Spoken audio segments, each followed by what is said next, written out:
My family's musical background, it starts with my grandmother, so she, of course, grew up playing in church, singing in church. Her father was a pastor. And then, when she became an adult, she was always touring, singing in clubs. And, she was one of those singers that had to enter through the back way because she's singing in clubs where she couldn't actually, hang out. And then, somebody discovered her, so to speak, and she had an opportunity to get signed. She actually sang Midnight Train to Georgia, among other songs, before it came out, But she was in the studio and they were like, all right, we want you to sing it like this. And she was like, oh, no, baby, I'm going to sing it how I sing it. You know what I'm saying? And they was like, all right, man, well, if you're not going to listen, you can do your thing. She was like, thank you, goodbye, so.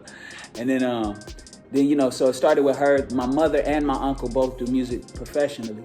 My uncle, he's a bass player. His name is Andrew Goucher.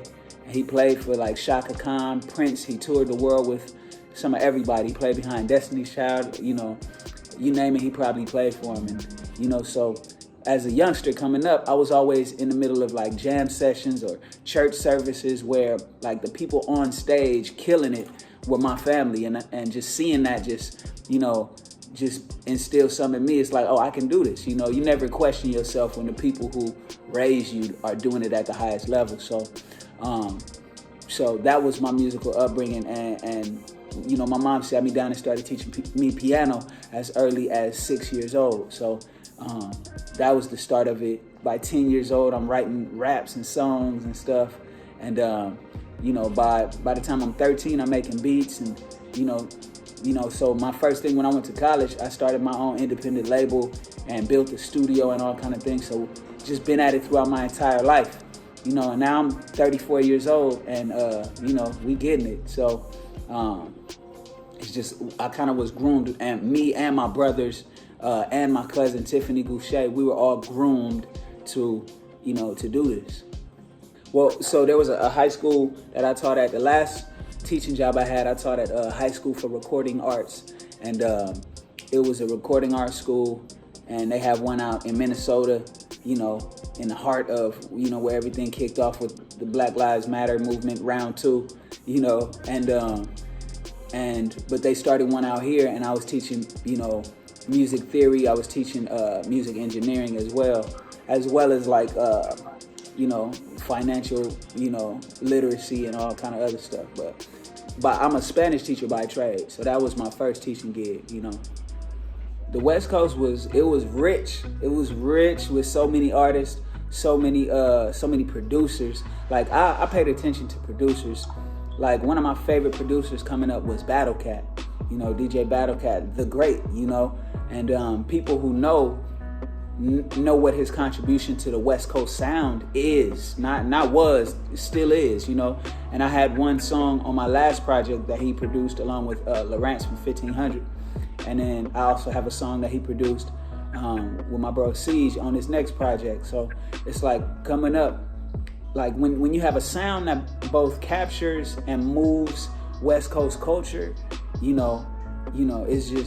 it's something inspiring. I was going to Inglewood High, a primarily blood school, but all of the dope rappers at the time, minus Mac 10, was all Crips. So it was just interesting being like, hey man, I don't know how y'all feel, but this shit bang, at Inglewood High, getting banged on for knowing how to sleepwalk and all that shit, where my oldest brother Ron, like he's a blood, you know what I'm saying?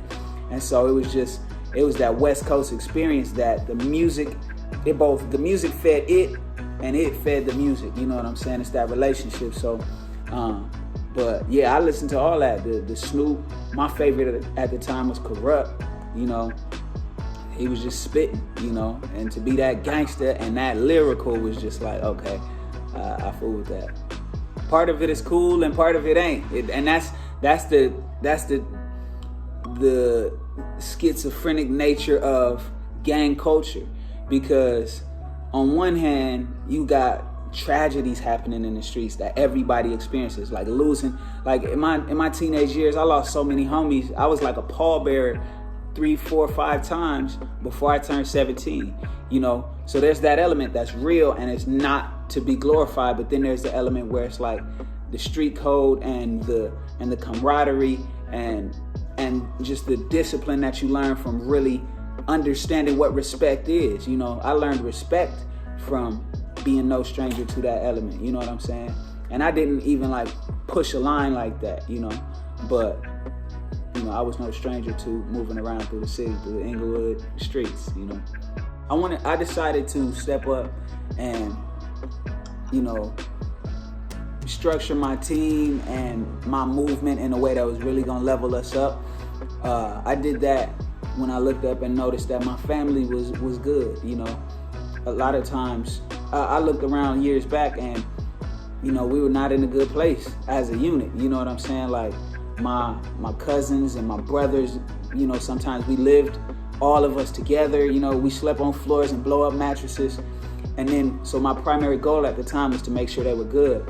When Sir went with TDE, he started touring, and then my cousin Tiffany, you know, she was touring as well, and my brother Davion, he had a loft in the valley where he was recording, writing for other people. Then that gave me the room to be like, okay, let's do this D-Smoke thing, you know what I'm saying? But as long as they were hurting, it's like, how do we make sure that people are eating, you know? So I played more of like a player coach role at the time. So it took me really focusing on being the player, you know, before, you know, I positioned myself to move up, to level up.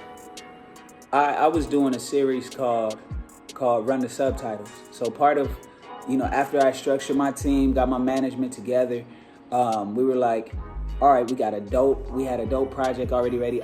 Like probably 75% of Black Habits was done. And at the time we weren't even calling it Black Habits.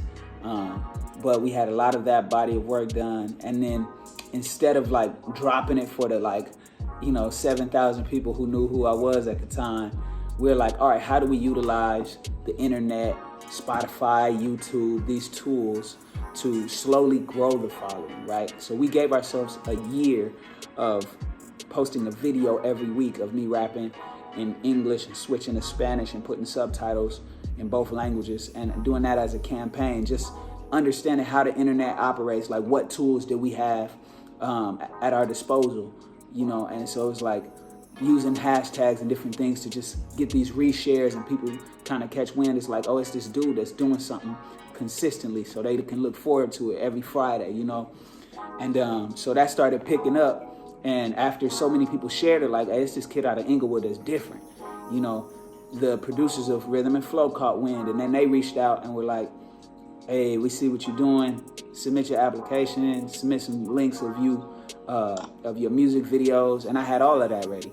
So I submitted some of the Run the Subtitles, some music videos I had done in the past, and some links to, you know, emailed them some MP3s, and next thing you know, I first auditioned for the producers, and then it was that day they called me in to be in front of Snoop, Cardi, Chance, and Tip, you know, and it just happened so fast. But after that first moment, that's when I knew, like, okay, like I'm here, you know. After Snoop asked me, like, you know, where you from? I was like, from Inglewood. And I knew at that moment, I knew based on how it felt to me, like knowing, like, oh, we're gonna do this on TV, huh? Okay, for sure. You know, knowing what that was and how that felt, you know, I was like, oh, this gonna be something different. You know, so that's when I was like, all right, we in here now. Just put one foot in front of the other every round. So when I was piecing together Black Habits, I knew what I wanted to accomplish overall when I put out a body of work or any body of work. I know how my favorite albums make me feel. So I just wanted to have a body of work that made people go on this journey of self-discovery so that they can kind of reflect on how they view themselves in the world around them, you know, how they approach the world, how they affect the spaces that they walk into. So like my favorite rap album is ATLiens from Outkast, you know, so, and then of course, my favorite rap group is Outkast, period. So I just feel like the few people who are like them in the way they approach music are daring, they're honest, they share themselves, they push the boundaries musically, you know, they incorporate live music into their stuff. they're hood and intelligent at the same time. Like I wanted to do all of that in the project and not compromise the mainstream appeal. Like without doing a mainstream sound, having let's not say mainstream, let's say a universal appeal. So those are the things I want to accomplish. As the project approaches the end, that's when, only after I have a certain amount of music do I say, okay, what is this called? What is the artwork that captures this? We don't do that early on, because that'll start to just kind of change how you approach songs, when really you need to get that shit off your chest first, and then, and then see what you have, because it's gonna come out of you. You know what I'm saying? You don't want to be like, be all in your head. I want to do an album called this, and then all your songs take you in another direction. You know what I'm saying? So thematically, I know I wanted to capture like what it meant growing up in a single parent household. You know what I'm saying? So in the early in the album, I wanted to capture that mindset, like, okay, bullies. Like, I just went back to when I was a kid and Pops was locked up, and it was like, all right, how do we approach it? Like, bullies don't bully no more after you confront them. Bullies are cowards hiding behind size or a mean mug. You know what I'm saying? So that was something I thought that was really important to open the album that way. And I think addressing that allows me to get more thoughtful later in the project, because people see it's not just, for example, Dave Chappelle says sometimes you got to be a lion so that you can be the lamb that you want to be. You know what I'm saying? So we open up the project with that, open up the project with no commas so they can feel that energy, and then later get to some of the thoughtful content that allow people to really see who I am and where I'm coming from. Some of the techniques I developed,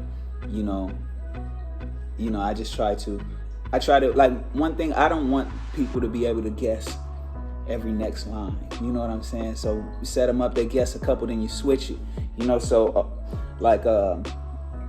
Just writing.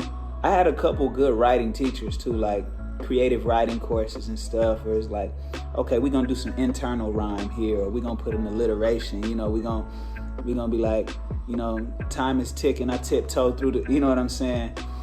Like, those are just things I picked up through school, through, listening to Outkast, listening to J.M., Kendrick, you know what I'm saying? People who play with words while still sticking to their topic. Like, I'm a connoisseur of rap. I like all kinds of rap, but the greats will show you that they're also writers, not just rappers. So I've completed the book. The book is finished. I'm gonna go back in and add some touches to it, develop some characters a little bit more, perhaps add some scenes or chapters, so to speak, and then and that's something I'm looking forward to sharing real soon, because it's really gonna I think it's really going to touch the world. It has an element of magical realism, Afrofuturism, somewhere between my upbringing and my imagination. What's next is a project coming up. Hopefully before this year is out, there'll be another full album out, along with a documentary that I'll be working on, and a book, and the book you can expect to be either a movie or a series. So we still weighing those things out.